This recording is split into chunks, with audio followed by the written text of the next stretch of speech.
President Rodrigo Duterte placed the entire Philippine island of Luzon under an enhanced community quarantine until April 12 to stop the spread of coronavirus. In a televised public address on Monday, Duterte said public movement would be restricted to only buying food, medicine and other essential items necessary for survival.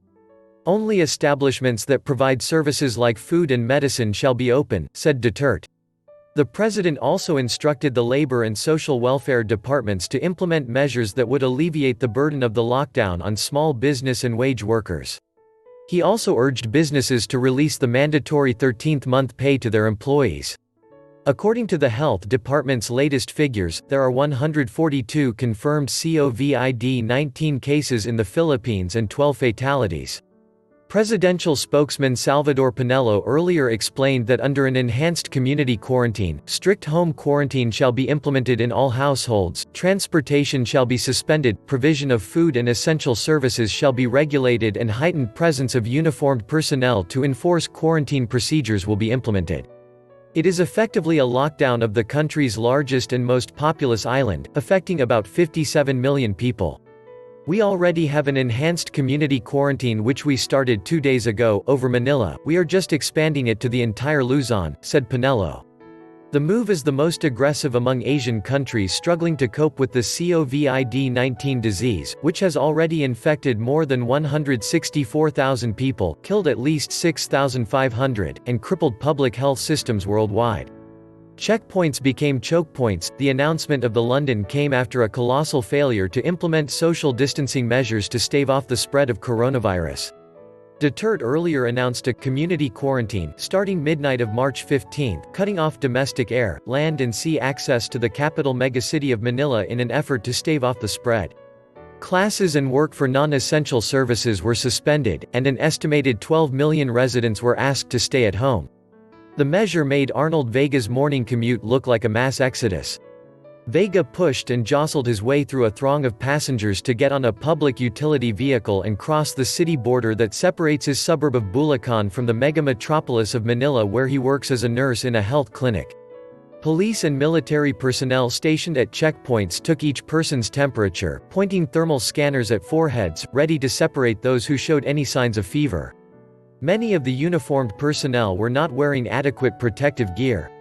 Passengers also had to show proof that they worked in Manila by showing either a company ID or a certificate of employment. Public utility vehicles operated at half capacity as strict social distancing required passengers to sit one seat apart. Some drivers asked passengers to pay twice their fare to make up for the lost seat. It took Vega 4 hours to get to work. It was total chaos. Earlier Monday, several malls across the various districts of Manila announced their closure for 1 month. Mayors met with mall owners to discuss ways to alleviate the impact of closures on employees who are mostly contractual daily wage earners. Other cities declared a state of calamity or went on their own version of lockdown. Who will take care of health workers? Robert Mendoza, president of the Alliance of Health Workers, lambasted the government's attempt at quarantine. What we need is mass testing, more trained healthcare workers, and an increased health budget.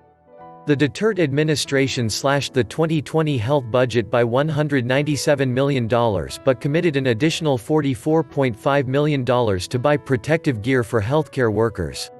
Where is that promised budget? Even as COVID-19 cases keep climbing, our healthcare workers continue to work without proper protective gear. Who will take care of everyone else if health workers get sick? According to Mendoza, there are about 46 healthcare workers who have coronavirus symptoms and are currently being monitored.